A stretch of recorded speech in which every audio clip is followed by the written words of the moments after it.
Hi friends, welcome to ఆక్ stories. మీకోసం కొత్త వీడియో. బాడింగ్లో 14 ఎకరాల 80 సెంట్లు ఈ భూమి అయితే. ఆ భూమికి మనం వెళ్ళి చూద్దాం. ఇది తార్ రోడ్డును ఆనుకొని మట్టి రోడ్డులో ఇది ఉందన్నమాట. ఈ 14 ఎకరాల 80 సెంట్లు చాలా ప్లెయిన్గా ఉంటుంది. ఎటువంటి అప్ అండ్ డౌన్స్ లేవు. చాలా అంటే చాలా ప్లెయిన్గా ఉంది. దీని నుండి తార్ రోడ్ నుండి 300 మీటర్లు ఈ భూమిలోకి దారి. మంచి ల్యాండ్. మనకి ఈ ఘాట్ రోడ్న కారు, బస్సు అన్నీ వెళ్ళిపోతాయి. మనకి ఇబ్బంది ఏం లేదు. సో చూస్తున్నారు కదా, చాలా అంటే చాలా ప్లెయిన్గా ఉంది, ఇబ్బంది లేనిది. అయితే 14 ఎకరాల 80 సెంట్లు కూడా 17 లక్షలు చెప్తున్నారు ఎకరా. చాలా లో కాస్ట్ ప్రైజు. ప్రజెంట్ బార్డింగ్ ఏరియాలో 20+ కానీ 20 తక్కువ లేదు. కానీ దీనికి డబ్బులు అవసరమై తను ఇవ్వడానికి రెడీగా ఉన్నారు. ఇంకా బార్గెనింగ్ కూడా అవకాశం ఉంది. సిట్టింగ్లోకి వెళ్ళినట్లయితేనే బార్గెనింగ్ ఇస్తారు.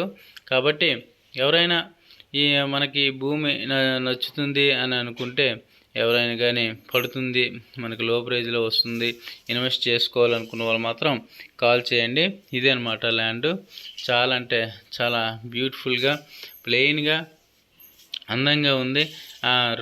మనకి భూమి పక్క మీద వెళ్ళే మనకి జరాతి రోడ్డు ఉందన్నమాట. ఇబ్బంది ఏం లేదు. సో కాబట్టి ఎవరైనా ఇంట్రెస్ట్ ఉన్న వాళ్ళు, మనకి తక్కువ ప్రైజ్లో ఉంది అని అనుకుంటే, ప్రజెంట్ అయితే విజయనగరం డిస్ట్రిక్ట్లో మనకి 20 నుండి 25లో ఎక్కడైనా భూమి దొరుకుతుంది, కానీ ఈ లోపు అయితే లేదు. అది ఫస్ట్ గమనించాలి. అయితే దీనికి డబ్బులు నీడయి ఒకటే రైతు, అది కూడా ఇబ్బంది లేదు. జరాతి భూమి, ఎక్కడ డీ కూడా లేదు. అవన్నీ చూసాం. కాబట్టి అక్కడక్కడ చెట్లు ఉన్నాయి అంతే, మిగతాదంతా ప్లెయినే. ఎవరైనా ప్లెయిన్ కావాలి, మెట్టు కావాలనుకున్న వాళ్ళు మాత్రం కాల్ చేయండి.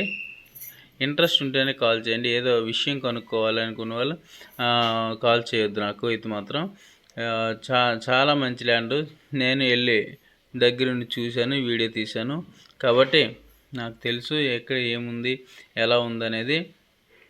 చాలా అంటే చాలా మంచి ల్యాండ్. తక్కువ ఇన్వెస్ట్మెంట్కి ఇంత మంచి ల్యాండ్ ఎక్కడ అప్ అండ్ డౌన్ లేదు, ఒక పలకలా ఉందన్నమాట. కాబట్టి ఎంత బ్యూటిఫుల్గా ఉంది, మీకే కనిపిస్తుంది కదా, అంత బాగుంది. సో ఎవరైనా ఇంట్రెస్ట్ ఉన్న వాళ్ళు మాత్రం కాంటాక్ట్ చేయండి. బోర్లు అంటారా, మరి మీరు వచ్చి తెలుసుకోవాలి. అది ఎందుకంటే ఆ ఏరియా ఎలా ఉంది ఏంటనేది. బోర్లు అయితే పడతాయి, కాకపోతే నేనైతే బోర్కి హామీ ఇవ్వలేను. ఎందుకంటే చుట్టుపక్కల ఎక్కడ బోర్లు ఉన్నట్టు కూడా నేను చూడలేదు. బోర్లు అనేది మీరు ఒకసారి చూసుకుంటున్నట్లయితే అవగాహన వస్తుంది. ఎవరైనా కొనాలనుకుంటే మాత్రం ఫిజికల్గా వచ్చి చూసి అప్పుడు కొనండి. ఎందుకంటే ప్రతి ఒక్కరూ ఈ మధ్యలో మాయ మాటలు ఎక్కువ అయిపోయినాయి. ల్యాండ్స్ అమ్మాలనే ఒక ఉద్దేశం తప్పితే నిజాయితీగా ఎవరు కూడా వీడియోలు చేయట్లేదు. కాబట్టి అలాంటి మనకి అవసరం లేదు. కొన్నట్లయితే 2% వస్తుంది, లేదంటే లేదు. సో అదే ఉద్దేశం, ఒక మంచి ఉద్దేశంతో నేను వీడియోస్ చేస్తున్నాను. ఎవరైనా ఇంట్రెస్ట్ ఉన్న వాళ్ళు మాత్రం వచ్చి కొనుక్కోండి. మంచి భూమి. చూసినట్లయితే మీరు అసలు భూమిలో ఫిజికల్గా వచ్చినట్లయితే ఎంత బాగుందంటే అంత బాగుంది. సో దారి కూడా మనకి పొలంలోకే ఉంది కాబట్టి చూస్తున్నారు కదా, దారి ఎక్సలెంట్గా ఉంది, ఇబ్బంది ఏం లేదు. కొద్దిగా వర్షం పడేటప్పుడు ఆ మాత్రం ఎక్కడైనా కానీ ఘాట్ రోడ్ అంటే బురద ఉంటుంది, దాన్ని మీరు లెక్క చేయాల్సిన అవసరం లేదు. మన భూమిలోకి త్రావ ఉందా లేదా అనేది మనం గమనించుకోవాలి. ఇంట్రెస్ట్ ఉన్న వాళ్ళు మాత్రమే కాల్ చేయండి.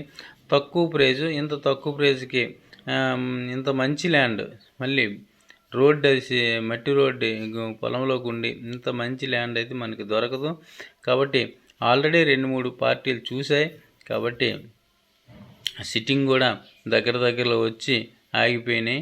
కాబట్టి ఎవరైనా కానీ నిజంగా 17 లక్షలు అంటే 16 లక్షలకి మనం రెడీగా ఉన్నామంటే రావచ్చు. వెంటనే మనం సిట్టింగ్ ఏర్పాటు చేస్తాం. నిజంగా ఆ బార్గెనింగ్ 16 లక్షలకి అవుతుందని నేను అనుకుంటున్నాను. సిట్టింగ్కి వస్తే కానీ నాకు కూడా తెలియదు. రైతు అయితే 17 లక్షలు ఎకరా చెప్పారు. అక్కడ కూర్చొని మనం మాట్లాడే విధానం బట్టి తగ్గితే తగ్గొచ్చు. కాబట్టి సూపర్ అంటే సూపర్ బిట్టు 14 ఎకరాల 85 సెంట్ల దగ్గర రికార్డు ఉంది. ఆ రికార్డుకి మనం డబ్బులు ఇవ్వాల్సి ఉంటుంది. కాబట్టి ఎవరైనా కానీ నేరుగా వచ్చి ఓనర్స్తో మాట్లాడితే ఇంకా రియాలిటీ అనేది మనకు వస్తుంది. ఎప్పుడైనా కానీ మనం ఏ ల్యాండ్ కొనాలన్నా కానీ రియాలిటీ ముఖ్యం. ఫిజికల్గా టెస్ట్ చేయండి. అక్కడ ఏముంది ఏం లేదనేది మేము చెప్పినది నమ్మొద్దు. వాస్తవాల్లోకి రండి. ఎవరు మనం ఇంత డబ్బు పెడుతున్నామంటే ఫిజికల్గా చూసుకోండి. ఎన్ఆర్ఐ నుండి కాల్స్ వస్తున్నాయి, వాళ్ళ రిలేటివ్స్ని పంపించండి. సో ఎవరైనా కానీ ఫిజికల్ చూసుకోనండి. తరువాత మీడియేటర్ని బ్లేమ్ చేయొద్దు. ఎందుకంటే మీడియేటర్ ఎప్పుడు కూడా తనకు ₹1 రావాలనుకుంటాడు తప్పితే అవతల మోసం చేయాలని మాత్రం చేయడు. ఆ రూపాయి కోసం తనకి కబుర్లు చెప్తారు. ఆ కబుర్లో పడిపోవడం అనేది మీ తప్పు. తార్ రోడ్డుకి 300 మీటర్ల దూరం అంతే. దయచేసి షేర్ చేయండి.